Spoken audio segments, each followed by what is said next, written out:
Hello everyone. Previous video में हमने study किया था PN junction diode in forward bias, जिसमें सबसे इम्पॉर्टेंट चीज़ ये थी कि एन टाइप को हमें कनेक्ट करना है बैटरी के निगेटिव टर्मिनल से, पी टाइप को हमें कनेक्ट करना था बैटरी के पॉजिटिव टर्मिनल से, यानी एन निगेटिव निगेटिव टर्मिनल से कनेक्ट होगा, पी पॉजिटिव पॉजिटिव टर्मिनल से कनेक्ट होगा। तो ये था आपका ट्रू कनेक्शन जो हमें किस में करना था, फॉरवर्ड बायसिंग में करना था। बायसिंग का क्या मतलब था? बायसिंग का मतलब था कि एक्सटर्नल बैटरी अप्लाई करना पीएन जंक्शन में। ठीक है, मेन एम क्या था आपका फॉरवर्ड बायसिंग का?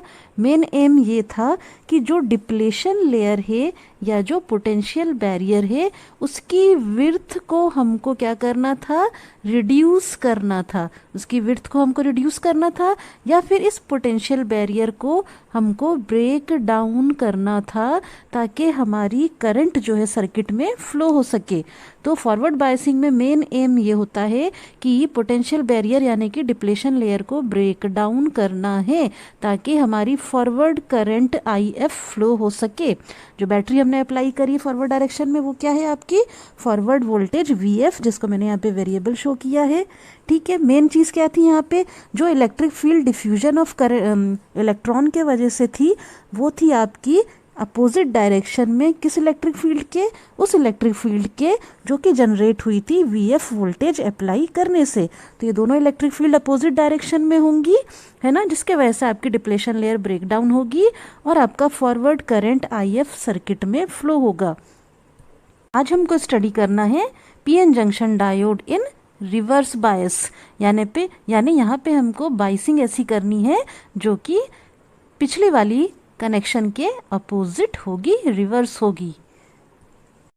अच्छा, पीएन जंक्शन में मेजोरिटी कैरियर क्या है, माइनॉरिटी कैरियर क्या है, एन टाइप पी टाइप में ये इंटरनल बैटरी कहाँ से आई, V is equal to E D क्या शो कर रहा है, ये पोटेंशियल बैरियर कैसे बना, डिप्लेशन लेयर कैसे बनी, ये सब आपको पता चलेगा मेरी previous videos PN junction diode के देख के, है ना। तो इस वीडियो में मैं इसको एक्सप्लेन नहीं करूंगी, यहाँ पे सिर्फ हम देखेंगे कि जब हम पीएन जंक्शन को रिवर्स बायस अप्लाई करते हैं तो वो कैसे बिहेव करता है।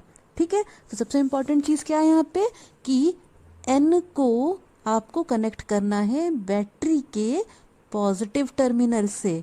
ठीक है, एन यानी कि एन टाइप सेमीकंडक्टर, और एन यहाँ पे क्या शो करता है, एन शो करता है निगेटिव। क्यों? क्योंकि एन टाइप में मेजोरिटी कैरियर क्या है, इलेक्ट्रॉन है, और इलेक्ट्रॉन क्या होते हैं, निगेटिव चार्ज कैरियर होते हैं। ठीक है, तो एन फॉर निगेटिव हो गया, लेकिन यहाँ पे हमको क्या करना है, एन को positive terminal of the battery से कनेक्ट करना है, जबकि फॉरवर्ड बायस में हमने इसको निगेटिव से कनेक्ट किया था। ठीक है, वैसे पी टाइप जो सेमीकंडक्टर है आपका, उसको आपको बैटरी के निगेटिव टर्मिनल से कनेक्ट करना है। पी मतलब क्या हो गया, पॉजिटिव। ठीक है, यहाँ पे मेजोरिटी कैरियर क्या है, होल है। होल क्या होते हैं, पॉजिटिव चार्ज कैरियर होते हैं, तो इसका मतलब पी हो गया पॉजिटिव। तो रिवर्स बायस में हमको क्या करना है, पी को पॉजिटिव से कनेक्ट नहीं करना है, पी को निगेटिव से कनेक्ट करना है, यानी कि यहाँ पे हमने अपोजिट कनेक्शन दिया है पिछले वाले कनेक्शन के मुकाबले, है ना। फॉरवर्ड बायस में क्या था, एन नेगेटिव से और पी पॉजिटिव से कनेक्ट था। रिवर्स बायस में क्या होगा, रिवर्स बायस में मतलब कि फॉरवर्ड का उल्टा, फॉरवर्ड का रिवर्स। तो एन को पॉजिटिव से कनेक्ट करना है और पी को निगेटिव से। एन है निगेटिव, कनेक्ट कर दीजिए पॉजिटिव टर्मिनल ऑफ बैटरी से, पी है पॉजिटिव, उसको कनेक्ट कर दीजिए निगेटिव टर्मिनल ऑफ बैटरी से। तो इसको एक तरह से हम फॉल्स कनेक्शन भी कह सकते हैं, या हम कहेंगे इसको reverse biasing of PN junction. तो मैं क्या करूंगी, यहाँ पे एन को कनेक्ट कर दूंगी बैटरी की किससे, पॉजिटिव टर्मिनल से, और पी को कनेक्ट कर दूंगी बैटरी की निगेटिव टर्मिनल से। तो यहाँ पे मैंने एक बैटरी वी अप्लाई कर दी है, पी को निगेटिव टर्मिनल से कनेक्ट कर दिया है बैटरी के, और एन को पॉजिटिव टर्मिनल से कनेक्ट कर दिया है। बैटरी का नाम मैंने दे दिया है वी आर। वी आर मतलब कि रिवर्स वोल्टेज। और जैसे पहले भी मैंने बताया था कि ये जो वोल्टेज होगा वी एफ या वी आर, ये वेरिएबल होगा, वेरिएबल होगा ताकि हम धीरे धीरे वोल्टेज इंक्रीज कर सकें। पीएन जंक्शन में हम एकदम से वोल्टेज इंक्रीज नहीं करते हैं क्योंकि वो डैमेज होने के चांसेस उसके ज़्यादा होते हैं। तो हम धीरे धीरे अपने वोल्टेज को इंक्रीज करेंगे, इसलिए मैंने वी आर लिया है वेरिएबल वोल्टेज। ठीक है, अच्छा, तो अब क्या होगा, सबसे पहली चीज़ आपको ध्यान में रखनी है, जब ये इलेक्ट्रॉन अपनी जगह छोड़ के मूव करता है, एन से पी की तरफ जाने की कोशिश करता है, होल में मर्ज होने की कोशिश करता है, तो क्या होता है, उसकी मोबिलिटी के वजह से क्या होता है, पोटेंशियल बैरियर आपका तैयार होता है, यानी कि पोटेंशियल डिफरेंस वी जनरेट होता है। ठीक है, तो उसके वजह से क्या होगा, आपका इलेक्ट्रिक फील्ड ई जनरेट होगी। ये जो इलेक्ट्रिक फील्ड होगी उसका डायरेक्शन कैसा होगा, प्लस से माइनस की तरफ ही होगा, यानी कि एन से पी की तरफ होगा। तो ये आपकी इलेक्ट्रिक फील्ड जनरेट हुई है। ये इलेक्ट्रिक फील्ड क्यों जनरेट हुई है, due to the diffusion of electron from N side to P side. और इसका डायरेक्शन कैसा है, पॉजिटिव टू निगेटिव, यानी कि एन से किसे, पी की तरफ। एन यानी कि पॉजिटिव आयन यहाँ पे मिल रहा है, पी पे आपको निगेटिव आयन मिलता है, तो इस इलेक्ट्रिक फील्ड की डायरेक्शन थी एन से पी की तरफ। ठीक है, अब मैंने यहाँ पे reverse voltage V R apply कर रखा है। इस वोल्टेज के अप्लाई करते ही आपको एक इलेक्ट्रिक फील्ड मिली, मान लीजिए मैंने उसका नाम दे दिया ई आर, यानी कि वो इलेक्ट्रिक फील्ड जो कि रिवर्स वोल्टेज वी आर के वजह से डेवलप हुई है। इसका डायरेक्शन भी कैसा होगा, पॉजिटिव से निगेटिव के तरफ ही होगा, यानी कि इसका डायरेक्शन होगा ऐसा, पॉजिटिव टू निगेटिव। ठीक है, तो ई आर का डायरेक्शन क्या होगा, वो इलेक्ट्रिक फील्ड जो कि वी आर के वजह से जनरेट हुई है उसका डायरेक्शन भी पॉजिटिव टू निगेटिव ही होगा, ऑब्वियस सी बात है। और यहाँ पे कैसा दिख रहा है आपको, एन से पी की तरफ ही दिख रहा है ना। जबकि फॉरवर्ड बायस में क्या था, इन दोनों का डायरेक्शन अपोजिट था, तो डिप्लेशन लेयर की विड्थ आपकी कम हो रही थी। रिवर्स बायस में क्या है, इन दोनों इलेक्ट्रिक फील्ड का डायरेक्शन जो है वो सेम है, यानी कि ये दोनों इलेक्ट्रिक फील्ड जो है वो एक दूसरे को सपोर्ट कर रही हैं। सपोर्ट कर रही हैं मतलब कि टोटल इलेक्ट्रिक फील्ड जो है वो क्या हो रही है, इंक्रीज हो रही है, बढ़ रही है। पीएन जंक्शन को अगर हम ध्यान से देखें तो हमको एक चीज़ समझ में आएगी कि ये जो इलेक्ट्रॉन है जो कि निगेटिव चार्ज कैरियर हैं, और ये जो आपने यहाँ पे लगा रखी है पॉजिटिव टर्मिनल ऑफ बैटरी, अब ये क्या होगा, ये इलेक्ट्रॉन जो है वो इस positive terminal of the battery से क्या करेंगे, अट्रैक्ट करेंगे। क्यों, क्योंकि दोनों जो हैं अपोजिट नेचर के हैं।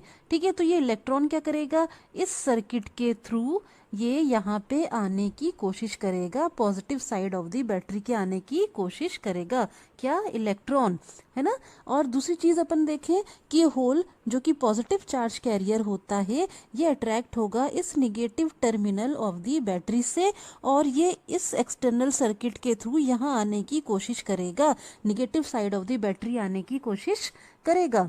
ठीक है, तो मैंने क्या कहा कि इलेक्ट्रॉन जो कि निगेटिव चार्ज कैरियर हैं ये positive terminal of the battery से अट्रैक्ट करेंगे, और होल जो है वो क्या करेंगे, इस निगेटिव टर्मिनल ऑफ बैटरी से अट्रैक्ट करेंगे, और उनका मूवमेंट ये एक्सटर्नल सर्किट में इस तरह से होगा। तो अब जो इलेक्ट्रॉन है वो पी साइड की तरफ डिफ्यूज़ नहीं हो पाएंगे, वैसे ही होल जो है अपेरेंटली वो एन साइड की तरफ डिफ्यूज़ नहीं हो पाएंगे। किस तरह का डिफ्यूज़न प्रोसेस नहीं होगा, इसका मतलब है कि डिफ्यूजन करंट भी हमको नहीं मिलेगी। ठीक है, मतलब कि वो करंट जो कि मेजोरिटी कैरियर यानी कि इन इलेक्ट्रॉन और इन होल के डिफ्यूजन के वजह से मिलती थी, वो करंट हमको यहाँ पे नहीं मिलेगी अगर हम इस पीएन जंक्शन को रिवर्स बायस में कनेक्ट करेंगे तो। और हम जानते हैं कि जब इलेक्ट्रॉन अपनी जगह छोड़ के मूव करता है तो उसकी जगह हमको मिलता है पॉजिटिव आयन, वैसे ही जब होल अपनी जगह छोड़ता है तो उसकी जगह हमको मिलता है निगेटिव आयन। ठीक है, तो जब ये इलेक्ट्रॉन आउटर सर्किट में अट्रैक्ट होगा इस पॉजिटिव टर्मिनल ऑफ बैटरी से तो उसकी जगह हमको क्या मिल जाएगा, पॉजिटिव आयन। वैसे ही जब ये होल मूव करेगा और अट्रैक्ट होगा निगेटिव टर्मिनल ऑफ बैटरी से तो उसकी जगह हमको क्या मिल जाएगा, निगेटिव आयन, है ना। तो धीरे धीरे सारे इलेक्ट्रॉन जो है वो इस पॉजिटिव टर्मिनल से अट्रैक्ट होंगे और उनकी जगह हमको पॉजिटिव आयन मिलने लग जाएगा। क्यों, क्योंकि इलेक्ट्रॉन खुद है निगेटिव चार्ज कैरियर। ठीक है, वैसे जब ये होल मूव करेगा निगेटिव टर्मिनल की तरफ तो उसकी जगह हमको क्या मिलेगा, धीरे धीरे क्या मिलेगा, निगेटिव आयन मिलने लग जाएगा। तो इलेक्ट्रॉन की जगह हमको मिल जाएगा पॉजिटिव आयन और होल की जगह हमको मिल जाएगा क्या, निगेटिव आयन, है ना। धीरे धीरे क्या होगा, इलेक्ट्रॉन गायब हो के पॉजिटिव आयन बनता जाएगा एंड होल गायब हो के क्या होगा, निगेटिव आयन बनता जाएगा। ठीक है, इलेक्ट्रॉन जाएगा पॉजिटिव टर्मिनल ऑफ बैटरी की तरफ और होल जाएगा निगेटिव टर्मिनल ऑफ बैटरी की तरफ, है ना। तो उनकी जगह हमें क्या मिलने लग जाएगा, आयन मिलने लग जाएगा। इसका क्या मतलब है कि ये जो आपकी डिप्लेशन लेयर की विड्थ है ये और चौड़ी होती जाएगी, है ना, चौड़ी होती जाएगी। इसका क्या मतलब है कि ये जो इलेक्ट्रिक फील्ड आपको मिल रही है वो ज़्यादा होती जाएगी, ज़्यादा बढ़ती जाएगी, या जो हम कह रहे हैं कि पोटेंशियल डिफरेंस जो हमको मिल रहा है वो हमारा बढ़ते जाएगा। क्यों? क्योंकि चार्ज कैरियर कम होते जा रहे हैं, ख़त्म होते जा रहे हैं, और उनकी जगह क्या ले ले रहा है, उनकी जगह ले रहा है आयन। यानी कि इस तरह का कोई डिफ्यूज़न करंट तो यहाँ पे नहीं होने वाला है। Majority carrier electron and hole के वजह से यहाँ पे कोई भी करंट फ्लो नहीं होगा। और हम देखेंगे कि धीरे धीरे हमारी डिप्लेशन लेयर की विड्थ बढ़ती जा रही है और चौड़ी होती जाएगी, और ये इलेक्ट्रिक फील्ड जो है आपका ये भी आपको ज़्यादा होता हुआ दिखेगा, इसकी स्ट्रेंथ भी आपकी बढ़ती जाएगी। जैसे जैसे इलेक्ट्रिक फील्ड की स्ट्रेंथ बढ़ेगी, इसका क्या मतलब है कि further diffusion of electron and hole ये और भी क्या होगा, इम्पॉसिबल हो जाएगा, और डिफ्यूजन ऑफ इलेक्ट्रॉन या होल नहीं हो पाएंगे। तो किसी तरह की और डिफ्यूजन करंट फ्लो होने के चांसेस भी अब एकदम कम हो जाएंगे।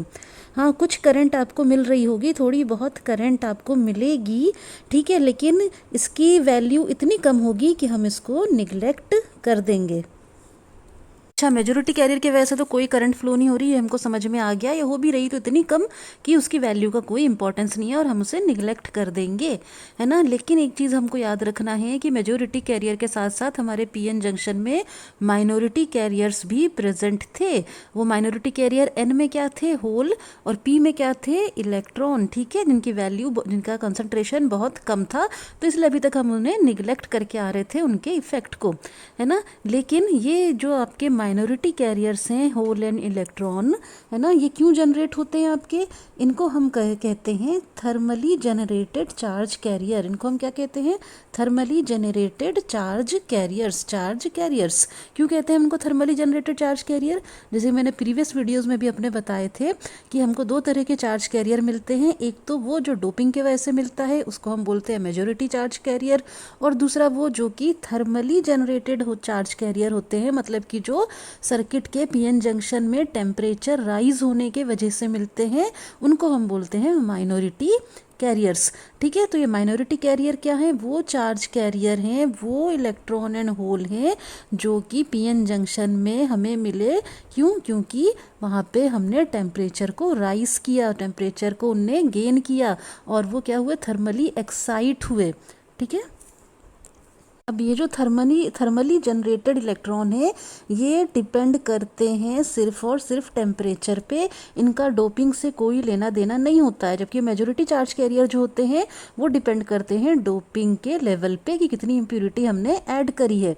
माइनॉरिटी कैरियर जो हो गए हमारे यहाँ पे होल और या पी साइड में इलेक्ट्रॉन जो कि थर्मली जनरेटेड चार्ज कैरियर है, वो किस पर डिपेंड कर रहे हैं, वो डिपेंड कर रहे हैं टोटली टेम्परेचर पे। और अगर हम चाहते हैं कि पीएन जंक्शन के अक्रॉस टेम्परेचर राइज करे तो हमें क्या करना होगा, इस वेरिएबल वोल्टेज को इंक्रीज करना होगा। इसलिए हमने इसको वेरिएबल रखा है ताकि अपने हिसाब से हम इसको कम ज़्यादा कर सकें, ठीक है। तो वेरिएबल वोल्टेज को हम जैसे जैसे इंक्रीज करेंगे पीएन जंक्शन के अक्रॉस क्या होगा, टेम्परेचर इंक्रीज होगा, राइज होगा। तो अगर नॉर्मल रूम टेम्परेचर की मैं बात करती हूँ 300 केल्विन की, तो इस टाइम पे आपका माइनॉरिटी कैरियर से हमें कुछ भी इफेक्ट नहीं मिलने वाला है। माइनॉरिटी कैरियर यहाँ पे होल और इलेक्ट्रॉन है, जैसे हैं बिल्कुल वैसी की वैसी बैठे रह जाएंगे, उनका कोई सिग्निफिकेंस नहीं होगा। इन माइनॉरिटी कैरियर का सिग्निफिकेंस कब स्टार्ट होगा, जब हम अपने पीएन जंक्शन के अक्रॉस टेम्परेचर को इस रूम टेम्परेचर से इंक्रीज करेंगे। और कैसे इंक्रीज करेंगे, वी आर की वैल्यू को इंक्रीज करके। अच्छा, माइनॉरिटी कैरियर के इफेक्ट को हम समझेंगे अपने अलग अलग केसेस से। पहला केस है हमारा ये कि हमने पीएन जंक्शन को हैवीली डॉप किया है।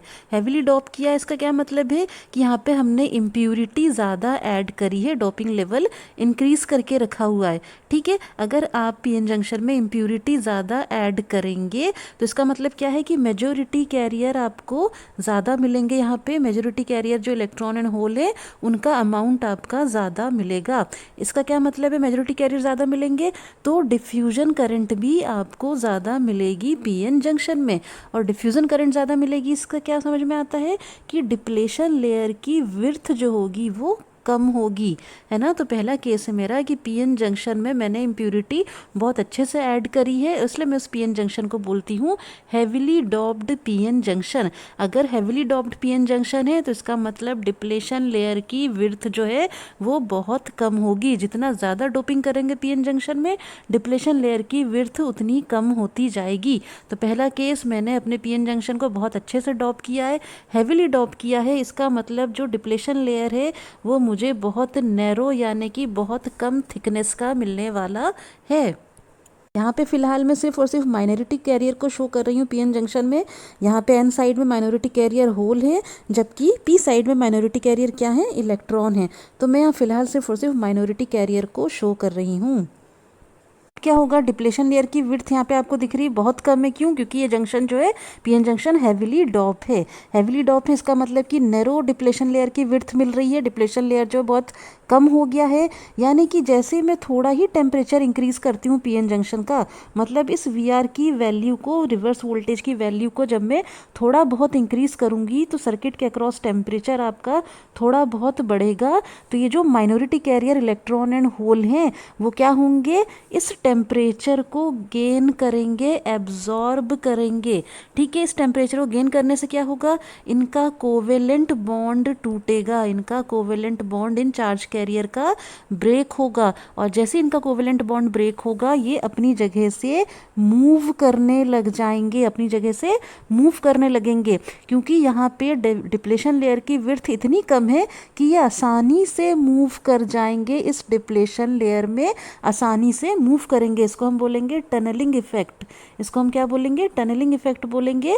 यानी कि जो चार्ज कैरियर हैं वो आसानी से क्या हो रहे हैं, टनल हो रहे हैं थ्रू इस डिप्लेशन लेयर। क्यों? क्योंकि डिप्लेशन लेयर की विड्थ बहुत कम है, थोड़े ही टेम्परेचर में कोवेलेंट बॉन्ड चार्ज कैरियर का ब्रेक होगा और वो अपनी जगह छोड़ के क्या होंगे, डिफ्यूज होने लग जाएंगे। तो उससे क्या होगा, आपको सर्किट में करंट मिलेगी। इस रिवर्स वोल्टेज के वजह से आपको थोड़ी बहुत पीएन जंक्शन में करंट मिलेगी, क्योंकि चार्ज कैरियर का कोवेलेंट बॉन्ड अब टूट चुका है, वो अपनी जगह छोड़ के मूव कर रहे हैं एक दूसरे की तरफ। उस वजह से जो करंट फ्लो होगी इस रिवर्स वोल्टेज अप्लाई के वजह से, उसको हम कहेंगे क्या, रिवर्स लीकेज करंट। उसको हम क्या कहेंगे, उसको हम कहेंगे reverse leakage current, IL, reverse leakage current. Reverse leakage current, leakage current क्यों बोल रहे हैं हम इसको, इसलिए बोल रहे हैं इसको रिवर्स लीकेज करंट क्योंकि ये माइनॉरिटी कैरियर के वजह से मिल रही है और दूसरा रिवर्स वोल्टेज अप्लाई करने के वजह से मिल रही है। तो माइनॉरिटी कैरियर के वजह से मिल रही है इसलिए लीकेज करंट, ठीक है, और रिवर्स वोल्टेज की वजह से मिल रही है इसलिए रिवर्स लीकेज करंट। ये बहुत इंपॉर्टेंट है, इसको अच्छे से नोट करिए। रिवर्स लीकेज करंट आपको मिल रही है, ठीक है, क्यों? क्योंकि माइनॉरिटी कैरियर टेम्परेचर को गेन करके अपनी जगह छोड़ के मूव करने लगे हैं, क्योंकि उनका कोवेलेंट बॉन्ड ब्रेक हो चुका है।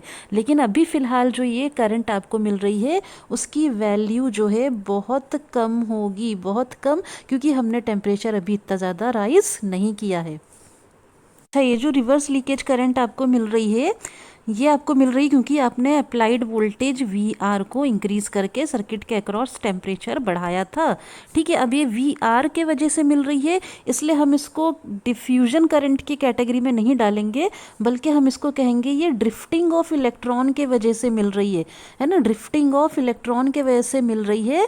तो इसलिए हम इसको ड्रिफ्ट करंट की कैटेगरी में डालेंगे और फिलहाल इसकी वैल्यू जो है बहुत कम है। कोई भी करंट अगर अप्लाइड वोल्टेज के वजह से मिलती है तो हम उसको कहते हैं ड्रिफ्ट करंट, है ना। तो ये IL भी आपकी ड्रिफ्टिंग ऑफ इलेक्ट्रॉन के वजह से मिल रही है और इसकी वैल्यू फिलहाल बहुत कम है। लेकिन जैसे जैसे मैं VR की वैल्यू इंक्रीज करती जाती हूँ तो रिवर्स लीकेज करंट की वैल्यू भी बढ़ती जाती है ना। और अगर मैं इस रिवर्स वोल्टेज को अप्रॉक्सीमेटली 5 वोल्ट कर दूंगी, मान लीजिए अगर अप्रॉक्सीमेटली 5 वोल्ट कर देती हूँ तो इस रिवर्स लीकेज करंट IL की वैल्यू जो है वो बहुत बढ़ जाएगी जंक्शन में, और जंक्शन जो है आपका वो ब्रेक डाउन हो जाएगा।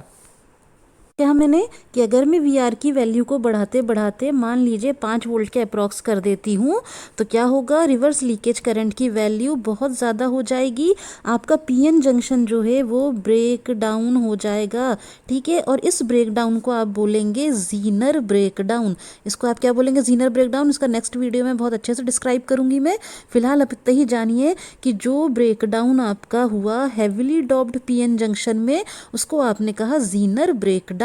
जब भी हम पीएन जंक्शन को शार्पली डॉप करेंगे, हैविली डॉप करेंगे, तो हमारा एक पर्टिकुलर वोल्टेज पे जंक्शन जो है ब्रेक डाउन हो जाएगा। क्यों? क्योंकि रिवर्स लीकेज करंट की वैल्यू बहुत ज़्यादा हो जाएगी, और ऐसे ब्रेक डाउन को हम बोलते हैं जीनर ब्रेक डाउन।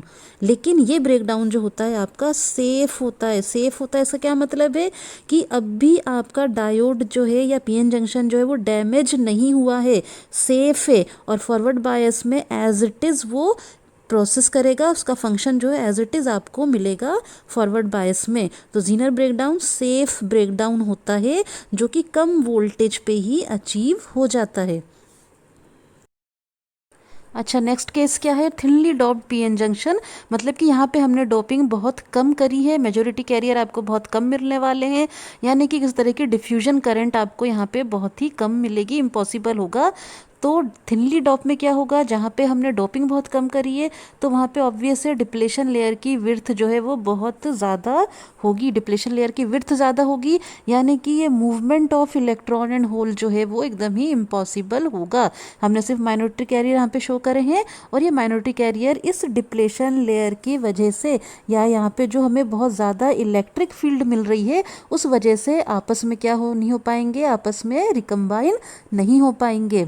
ठीक है, तो हमें क्या करना होगा, वी आर को इंक्रीज करना होगा ताकि हमारे सर्किट के अक्रॉस टेम्परेचर इंक्रीज हो सके। क्यों? क्योंकि हमको पता है कि माइनॉरिटी कैरियर जो है वो टेम्परेचर पे डिपेंड करते हैं, तो हमें पीएन जंक्शन के अक्रॉस टेम्परेचर इंक्रीज करना है। तो वी आर की वैल्यू को मैं जैसे ही बढ़ाते बढ़ाते 8 से 10 वोल्ट की तरफ ले जाती हूँ। वी आर को मैंने जीनर ब्रेकडाउन में कितना बढ़ाया था, लगभग 5 वोल्ट, और माइनॉरिटी कैरियर मूव करने लगे थे। लेकिन एवलांच इसमें ये जो अपना थिनली डॉप्ड पीएन जंक्शन है, यहाँ पे क्योंकि अपना डिप्लेशन लेयर की विड्थ जो है बहुत ज़्यादा है, तो हमें ज़्यादा रिवर्स वोल्टेज अप्लाई करना होगा। ठीक है, तो लगभग 8 से 10 वोल्ट अगर मैं अप्लाई करती हूँ रिवर्स वोल्टेज, तो मेरे सर्किट का टेम्परेचर इतना बढ़ जाएगा कि ये माइनॉरिटी कैरियर्स के क्या होंगे, कोवेलेंट बॉन्ड ब्रेक होने लगेंगे। कोवेलेंट बॉन्ड जैसे ही ब्रेक होगा, ये कैरियर क्या होगा, एक दूसरे की तरफ भागने की कोशिश करेगा। जब भी एक दूसरे की तरफ भागने की कोशिश करेंगे तो इस हाई अप्लाइड वोल्टेज के वजह से और बहुत ज़्यादा टेम्परेचर के वजह से, पिछले वाले केस से बहुत ज़्यादा वोल्टेज है और पिछले वाले केस से बहुत ज़्यादा टेम्परेचर अपन को यहाँ पे मिल रहा है। इसका मतलब क्या है कि माइनॉरिटी कैरियर ने बहुत ज़्यादा एनर्जी एब्जॉर्ब करके रखी है, बहुत ज़्यादा टेम्परेचर उनका गेन हो गया है, तो बहुत ज़्यादा काइनेटिक एनर्जी से भागेंगे। बहुत ज़्यादा काइनेटिक एनर्जी से भागेंगे तो क्या होगा, ये माइनॉरिटी कैरियर आपस में कोलाइड होंगे, और इस कोलिजन के वजह से क्या होगा, ये माइनॉरिटी कैरियर क्या होंगे, मल्टीप्लाई होते जाएंगे। मल्टीप्लाई, इसको हम नेक्स्ट वीडियो में बहुत अच्छे से समझेंगे। ठीक है, तो मैंने क्या कहा, क्योंकि बहुत ज़्यादा हमने अप्लाइड वोल्टेज करी हुई है, बहुत ज़्यादा सर्किट का टेम्परेचर बढ़ गया है, तो माइनॉरिटी कैरियर्स की काइनेटिक एनर्जी इतनी ज़्यादा बढ़ जाएगी कि वो भागते भागते आपस में एक दूसरे से कोलाइड करेंगे, और क्या होगा, मल्टीप्लाई हो जाएंगे आफ्टर कोलिजन। ठीक है, इस प्रोसेस को हम बोलते हैं इम्पैक्ट आयोनाइजेशन। इम्पैक्ट आयोनाइजेशन क्या होता है कि जब हमारा माइनॉरिटी चार्ज कैरियर बहुत ज़्यादा टेम्परेचर को गेन करके इसकी काइनेटिक एनर्जी बहुत ज़्यादा बढ़ जाती है, और इस काइनेटिक एनर्जी से वो भागता है, इस वेलोसिटी से वो भागता है कि उनका आपस में क्या होता है, कोलिजन होता है। आपस में कोलिजन के वजह से क्या होता है, ये चार्ज कैरियर मल्टीप्लाई हो जाते हैं, और इस प्रोसेस को हम बोलते हैं इम्पैक्ट आयोनाइजेशन। इस इम्पैक्ट आयोनाइजेशन के वजह से, इन चार्ज कैरियर के मल्टीप्लिकेशन के वजह से हमें बहुत ज़्यादा रिवर्स करंट मिलता है। ये जो हमारा रिवर्स लीकेज करंट है ये बहुत ज़्यादा हो जाता है। और इतना ज़्यादा रिवर्स लीकेज करंट आपका फ्लो होने लगता है सर्किट में कि आपका पीएन जंक्शन ब्रेक डाउन हो जाता है। और इस ब्रेक डाउन को हम बोलेंगे एवलांच ब्रेक डाउन। इस ब्रेक डाउन को हम क्या बोलेंगे? इसको हम बोलेंगे avalanche breakdown. Avalanche breakdown, इसको मैं नेक्स्ट वीडियो में बहुत डिटेल में समझाऊंगी। एवलांच ब्रेक डाउन कब हुआ? जब वी आर की वैल्यू बहुत ज़्यादा अप्लाई करी थी। जीनर ब्रेक डाउन कब हुआ था? जब वी आर की वैल्यू बहुत कम थी। दोनों ब्रेक डाउन कब होंगे? Reverse biasing of PN junction में होंगे। ठीक है, तो एवलांच ब्रेक डाउन क्या होता है? सेफ नहीं होता है। इस टाइम पे आपका पीएन जंक्शन जो है वो पूरा डैमेज हो जाता है, ये सेफ नहीं होता है, जबकि जीनर सेफ था। एवलांच ब्रेकडाउन में आपका पीएन जंक्शन डैमेज हो जाएगा। तो जीनर ब्रेकडाउन किस पे डिपेंड कर रहा था? डोपिंग पे। ठीक है, जबकि एवलांच ब्रेकडाउन किस पे डिपेंड कर रहा है? वी आर की वैल्यू इंक्रीज करने पे टेम्परेचर बहुत ज़्यादा होगा तो एवलांच ब्रेकडाउन होगा। ठीक है, डोपिंग बहुत ज़्यादा होगी तो जीनर ब्रेकडाउन होगी। तो जैसे जैसे हम रिवर्स वोल्टेज इंक्रीज करेंगे वैसे वैसे हमारा टेम्परेचर पीएन जंक्शन के अक्रॉस इंक्रीज होगा और वैसे ही वैसे हमारी रिवर्स लीकेज करंट इंक्रीज होगी। तो ये जो रिवर्स बाइसिंग है पीएन जंक्शन का, चाहे जीनर ब्रेकडाउन हो चाहे एवलांच ब्रेकडाउन हो, ये दोनों किस पर डिपेंड करते हैं? टेम्परेचर ऑफ दी सर्किट पे पीएन जंक्शन, जो कि ऐसे राइज होता है, वी आर के राइज होने से ये राइज होता है। रिवर्स लीकेज करंट पहले तो बहुत कम रहती है, लेकिन जैसे जैसे वी आर को इंक्रीज करेंगे इसकी वैल्यू बढ़ने लग जाती है और बढ़ते बढ़ते इतनी बढ़ जाती है कि जंक्शन का ब्रेक डाउन हो जाता है। तो ये तो कॉन्सेप्ट था आपका रिवर्स लीकेज करंट का, जो कि reverse biasing of PN junction में फ्लो होती है। नेक्स्ट वीडियो में हम पढ़ेंगे V I characteristic of PN junction in forward and reverse biasing. आज के लिए इतना ही। Thank you.